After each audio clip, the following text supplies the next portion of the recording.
The late 2000s, a time where everyone found themselves delving into the creepy side of YouTube, sometimes accidentally, oftentimes intentionally. An era where cursed videos and images reigned supreme. The more ominous and unexplained, the better. I feel fantastic. There is nothing. Shay St. John. And this. Though not as well known as some other eerie artifacts from that period, there's a good chance you recognize it. The White House GIF. Or GIF if you're a sociopath. It appeared in a plethora of online spaces back in the day. In creepypastas and YTPs, on social media platforms and image boards, and shared around between friends as a sort of dark joke. Though, undoubtedly, it's most strongly associated with one piece of content in particular. A video uploaded to YouTube on November 29th, 2008. Why you never became a dancer. Since then, the videos acquired nearly 4 million views and earned this unsettling clip a place in the internet's dark hall of fame. And yet, despite being so recognizable, the identity of the woman who appears in the White House GIF remained a mystery for years. In order to finally identify her, an internet-wide search was conducted by people across the globe, all of them searching for the source image used to create the GIF, much like how people are searching for the original Jeff the Killer picture today. But unlike old Jeffy Boy, the unedited photo behind the White House GIF has since been uncovered, and the truth behind it turned out to be much darker than anyone anticipated. But to explain why, we'll need some backstory.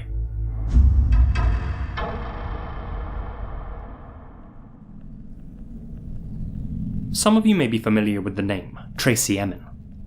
She's an acclaimed British artist, famous for the confessional nature of her work. In 1995, when her career was still in its infancy, she released a 6-minute short film titled Why I Never Became a Dancer. It's a simple piece, featuring various shots of Margate, the seaside town where Emin grew up.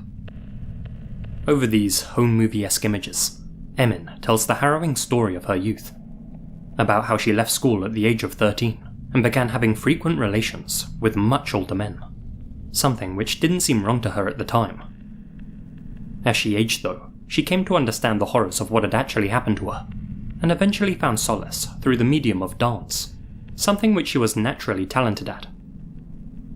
The film ends with Emin telling the story of the local dance finals which she participated in, a competition which she saw as her ticket out of Margate, a chance for her to move to a prestigious academy in London and jumpstart her career. She explains how her routine was going well, that is, until it was interrupted by a group of older men in the crowd, men with whom she had had relations in the past. They repeatedly yelled from the stands, ruining her big opportunity and prompting her to run from the auditorium in embarrassment. The film concludes with Emin saying, "Shane, Eddie, Tony, Doug, Richard, this one's for you," before cutting to a clip of her dancing to Sylvester's You Make Me Feel. It was an act of defiance, but not everyone saw it that way. Amongst them, the members of White House.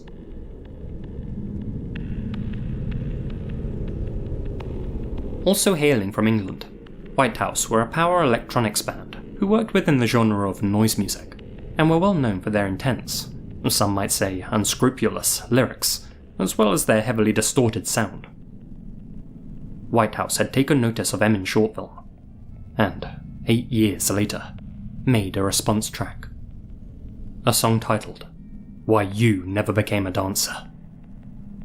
The song aggressively accuses Emin of making up the entire story she told in her short film, saying that she lied about her past hurt for personal gain. It's unclear why White House was so certain that Emin was lying, though the group's stance on the issue may have changed in recent years, given that they've asked certain websites to remove the song's lyrics from their archives, and seem to have taken the song down from their own official platforms. But that doesn't mean that the song's inaccessible. If you type Why You Never Became a Dancer into YouTube right now, you'll be met with this fan-made music video, posted by user Acid Blood Infusion, in which the titular track plays over the White House GIF, a looped animation of a woman whose face has been heavily distorted. Her eyes and mouth move in an unnerving manner, and the image just feels off in a way that's hard to articulate. Some say that the face reminds them of a sleep paralysis demon, or an eldritch ghost that haunts the internet, though a minority actually seem to find it quite comical. Whatever your opinion, you have to agree that this visual just seems totally out of place here. I mean, this isn't the face of Tracey Emin, nor of anyone affiliated with the band White House, and the animation seemingly has nothing to do with the song or its lyrics. That incongruity made the GIF all the more mysterious and memorable. But it also left people scratching their heads and prompted them to ask some questions. Firstly, why had the uploader specifically selected this GIF as the background for the video? Secondly, and more importantly, where was the source image used to create it? An original must exist somewhere online after all, and many were curious what this woman actually looked like in real life. Well, let's clear the GIF up a little bit and work backwards from there. That's better. Now, since the woman's face has an unreal, almost ghost-like quality to it, some people speculated that the GIF had been created from scratch. But to be clear, that's not the case. This animation had been made using a real photo as its basis, one which had been processed through some rudimentary program. Throughout the mid-2000s, internet users were beginning to experiment with image manipulation software, which at the time could be used to create visuals like this. The original deepfakes, though perhaps shallow fakes is more accurate. As you can see, the results often gave their subjects an uncanny aesthetic, similar to that of the White House lady. Her GIF must have been made using one of these programs, one that was available in late 2008. Well, there aren't many contenders, and Twitter user Aeroburger recently made a post suggesting that it was probably Crazy Talk, a piece of software that dates back to December 2003, and which could turn photos into talking avatars. By today's standards, quite primitive, but it was a fun novelty for many when times were simpler. The 2003 version of Crazy Talk only came with lip-syncing features, but later versions included more dynamic head motion capabilities. Here's an example from June 2009, uploaded to YouTube 5 months after the White House GIF first appeared online. If we look at them side by side, the janky movements, eye blinks, mouth movements and head motion all seem to match up nicely. Though it's not yet clear whether this exact version of Crazy Talk was available in November 2008, I think we can say that Aeroburger is definitely onto something here. Since the White House GIF was confirmed to have been made using a real photo, web sleuths turned their attention to tracking down the source image. People had long been questioning the woman's true identity, with the prevailing theory being that she was of Native American descent. Her features, and especially this headdress, seemed to suggest that was the case. With that in mind, internet detectives scoured through old US TV shows, newspaper articles, and high school yearbooks, hoping to catch a glimpse of someone who bore a resemblance to the White House woman. But no dice. Reverse image searches turned up nothing. Foraging through old black and white media proved fruitless. For more than a decade, people dove into the darkest corners of the internet, looking for evidence of this woman's existence, and time again, came up empty-handed. And the reason for that was simple. They were looking in the wrong places, and in the wrong language. As well as Crazy Talk, there was potentially another program that may have processed the GIF. In 2007, a Japanese company called Motion Portrait Limited began pioneering facial animation technology for the masses. In the years that followed, they released a series of photo manipulation apps like Zombie Booth and Hige Booth, many of which garnered tens of millions of downloads. And their first app just so happened to be released around the same time that Acid uploaded this video. Could have been a coincidence, but the prospect of the GIF being Japanese in origin got people looking further afield for clues. One of those people was Reddit user Lane Campbell, 77. On June 15th of this year, Lane stumbled upon the Suburo, a Japanese website revolving around urban legends and online mysteries. There, they found a blog post made by the site's owner. There are many spooky GIFs on the net, wrote the Suburo. And among them is this. It's a GIF of a girl with a round face, moving her head while smiling. Some movements are unnatural, and I feel uneasy just looking at it. This image seems to be popular mainly overseas, but in Japan, it's often posted on scary image threads. You may have seen it before. I was curious about the details of this image, so I looked it up, but even after attempting an image search, I couldn't find much. I've checked other comments too, but unfortunately, I haven't been able to find any further information. The Suburo continued searching the internet in hopes of finding the original image, when, one day, a random Twitter follower sent them this picture. A grainy photo of a smiling girl. This is unquestionably the White House GIF's unedited source image. As Suburo points out, all of the elements line up perfectly. What some viewers initially thought was a headdress was actually part of the background that wasn't keyed out. So now that we have the original photo, it seems natural to ask, who exactly is this woman? Well, we actually have an answer for that too. Though unfortunately, it's not a question of who she is, but rather, who she was. I found the full pic, wrote Lane. The photo's from a book about the Japanese serial killer Kiyoshi Okubo. The girl's name is Reiko Takemura, and she was one of the 8 victims of his crimes. She was 21. It's still a mystery what book this was taken from.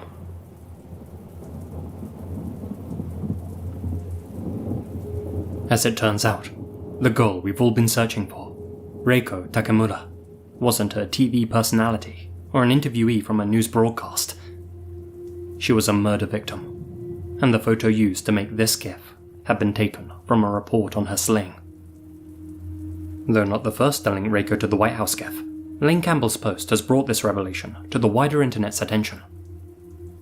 Lane's post continued. With this new image, it opened up a lot of new pathways for research. I came across a video about the incident. And once again, watching through it, we can come across another sighting.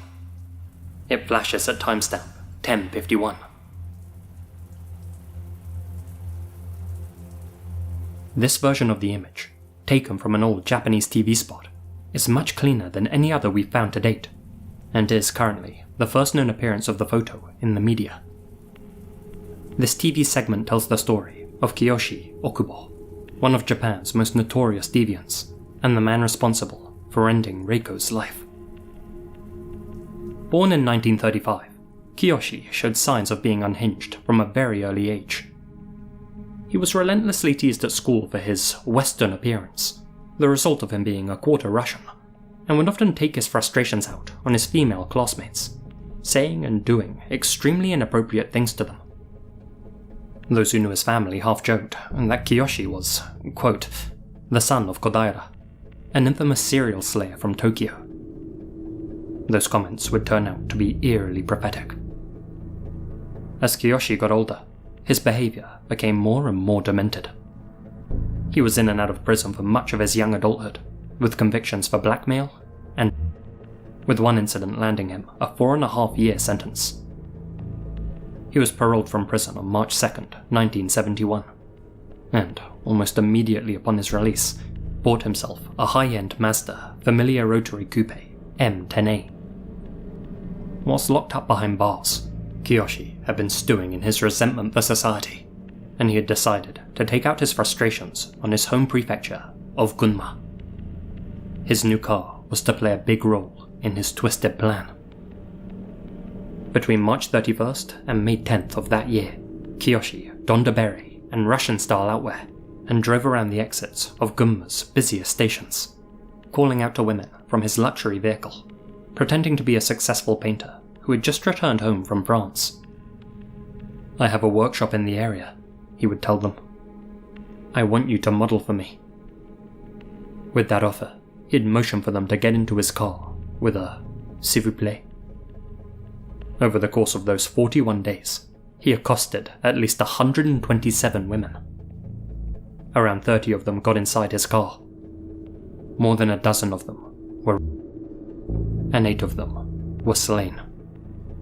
They were Miyako Suda, 17, a student; Mieko Oikawa, 17, a waitress; Chieko Ida, 19, a government employee; Seiko Kawabata, 17, a student; Akemi Sato, 17, a student; Kazuyo Kawaho, 18, a telephone operator; Naoko Takahashi, 21, a housemaid; and, of course, Reiko Takemura, 21, a company employee from Fujioka City. Kiyoshi later described Reiko's final evening to detectives. I asked Reiko to be a model for my paintings, led her in my car, and drove her to Isesaki. We talked about coffee shops, Western literature, and mountaineering. The conversation was lively, and I thought that she had come to like me. So we left the cafe and took a drive. I tried to take her to a motel, but she refused, saying, "Do I look like that kind of girl?" Later, along a forest road, I tried forcing myself upon her, but she slapped me and said, "Stop, my father's a policeman." She tried to run. I stopped her, and strangled her. Unfortunately for Reiko, she had uttered the word that Kiyoshi hated to hear more than any other. A word which turned him into a feral creature. Police. In interviews with Kiyoshi, he later admitted to investigators that Reiko and the 7 other victims he killed had all used that word to try and scare him off, and that's why he chose to end their lives specifically. Reiko had lied about her father being in law enforcement in a bid to save her own life, but in a cruel twist of fate, it ended up having the opposite effect. I was stupid not to see through her lie, Kiyoshi later said. When asked why the word made him snap, he replied, "I hate women, and I hate the police. I hate women because they've framed me in the past. I hate the police because they always listen to the plaintiff and never listen to my explanation. I was betrayed by women, betrayed by society, and pushed into the depths of despair. So I gave up my human blood and decided to become a cold-blooded animal." In the end, Kiyoshi was brought to justice thanks to the efforts of Reiko's own brother, Mitsuo. After his sister disappeared, Mitsuo stayed up all night searching for her. In the early hours, he came upon Reiko's bike by the gates of a credit union. But rather than run up to inspect it, he instead held back and simply observed it from a distance. After waiting for some time, he saw a stranger approach the bicycle. It was Kiyoshi Okubo. He had returned to wipe down the bike and remove any fingerprints he may have left behind. Mitsuo cautiously stepped out from the shadows and simply asked, "Was it you?" Startled, Kiyoshi replied, "Oh, no. It's a nice bike. I was just wondering what it's doing in a place like this." Kiyoshi smiled awkwardly and then ran to his vehicle and drove off. Unbeknownst to Mitsuo, Kiyoshi would go on to take the life of another girl that very same day. But unbeknownst to Kiyoshi, Mitsuo had just taken note of his license plate. Even with his plates and a description of his face, investigators still couldn't locate Kiyoshi. As such, Mitsuo took matters into his own hands and set up a private search party consisting of friends, family members, and employees from his own company. He vowed to not eat again until he found the culprit behind his sister's disappearance. On May 14th, members of his search party finally located Kiyoshi. He was driving his car through Gunma. At the time, a female high school student was sat in the passenger's seat. A lucky escape for her. The search party held Kiyoshi until the authorities arrived. At the station, Kiyoshi gave a full confession and eventually led detectives to where he had buried Reiko, in the shadow of Mount Miyogi. The authorities had him draw up a map of where to find the other 7 victims. They were worried that a mob would butcher him if he appeared there in person again. Once news of his modus operandi spread, Mazda sales in Gunma Prefecture dropped significantly. Even today, Gunma is Mazda's worst performing prefecture by sales. Kiyoshi Okubo was hanged on January 22nd, 1976, 6 days after his 41st birthday. These are the last images ever captured of him, filmed on the same day he met his fate. It's said that he was so scared he couldn't even walk that day. When asked if he had any last comments to make, he stated, "If I could be reborn, I would like to come back as a weed. I was told by a woman I once knew that no matter how much they get tread upon, they always snap back. That's the kind of existence I'd like to have in the next life." And so it becomes clear why Acid, the original uploader of this viral video, chose to use such a seemingly random GIF. The White House track accuses Tracey Emin of lying about, and Reiko succumbed to such a fate. The parallels are clear. Whether this was some form of commentary, a joke in poor taste, or a genuine coincidence is anyone's guess. Regardless, Kiyoshi Okubo's story was heavily publicized in Japan, which begs the question, why did it take so long to uncover the source image behind the White House GIF? Well, as is often the case with these Japanese stories, images of the victims are hard to come by. Due to strict privacy laws, most news articles in the country keep their faces, and even their names, secret. For example, in the majority of articles I found, Reiko is typically referred to as G-san. It obviously also goes without saying that the majority of information about Reiko's case is written in Japanese, making the search nigh impossible for most online detectives. Though thanks to the page that Lane Campbell shared, we now have the answers we need. But let's not stop there. In Lane Campbell's post, they said that it's still a mystery what book this photo appears in. Well, I'm happy to report that that's no longer the case. After hours of digging, I've managed to track it down online. It's actually a 2-page fold from a magazine, Jitsuroku Sengo Taboo Hanzaishi, or Post-War Taboo Crime History, published by Core Magazine Limited, a company with a less than stellar reputation, let's put it like that. They've been taken to court numerous times for criminal infractions of their own, not least for accidentally publishing. And such carelessness makes me wonder about this photo of Reiko. Even in its unedited form, it still looks a little off, don't you think? Especially when you see it alongside the more natural-looking photos of the other victims. Take a look at all of these images used in the magazine. They're the exact same ones used in the TV segment that Lane unearthed. There are several photos available for at least some of the victims, so it seems strange to me that the magazine made use of the exact same pictures as the TV show for all of them.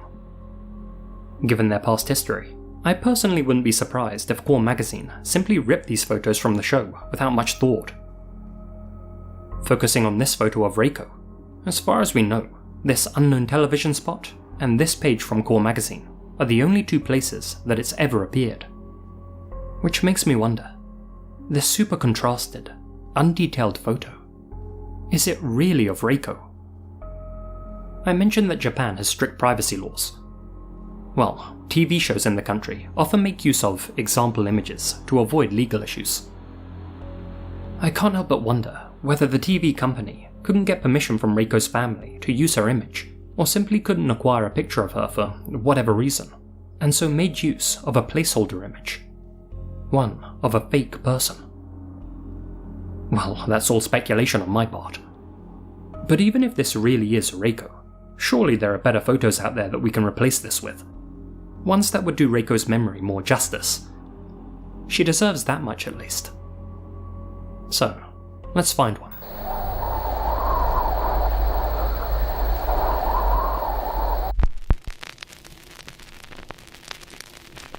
Tracking down and translating Japanese media sources can be tricky, but thankfully we have an invaluable asset on our side. My wife, Lady Masquerade. With her help, I've managed to unearth a clip from an old news broadcast made by the Junichi Film Company. One that features a report on Reiko's slaying, and real footage from her memorial service.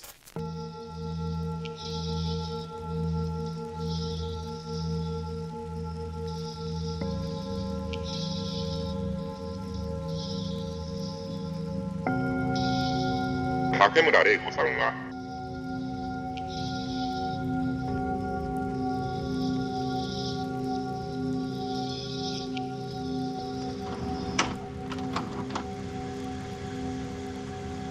And there we have it. The face of Reiko Takemura. Or at least, a more detailed photo of her face. This broadcast also includes interviews with both her brother, Mitsuo, and her mother, who tells us a lot about who her daughter was in life. Reiko was a vivacious young woman who did a lot of things with the short time she had. She was passionate about skiing and was also an avid tennis player. She loved socializing, had plenty of friends, and, according to those closest to her, made everyone laugh constantly. She was an extremely determined person who set goals for herself and went for them. Her future was as bright as her infectious smile, and it was cruelly snatched away from her. With any luck, we'll be able to find more photos of Reiko in the near future. Some people have been sharing this image around, claiming it shows the faces of Kiyoshi's 8 victims, but these are actually actresses from a teledrama based on the slayings.